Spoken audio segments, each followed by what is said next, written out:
श्रीगौरी वक्त्रपद्मार्का श्रीविघ्नेशा गजानना उत्तिष्ठ सुरसम्पूज्या त्रैलोक्यं पालनं कुरु। श्रीगौरी वक्त्रपद्मार्का श्रीविघ्नेशा गजानना उत्तिष्ठ सुरसम्पूज्या त्रैलोक्यं पालनं कुरु।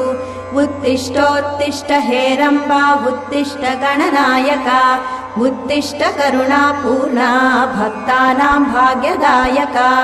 उत्तिष्ठोत्तिष्ठ हेरम्बा उत्तिष्ठ गणनायका उत्तिष्ठ करुणापूर्णा भक्तानां भाग्यदायका। श्रीयाकुवाहन शिवात्मज दिव्यगात्रा श्रीभिन्नदन्तधनुजान्तक सूक्ष्मनेत्रा सर्वार्ति दुःखशमना फणिराजसूत्रा देवा गणेश्वर विभो तव सुप्रभातम्।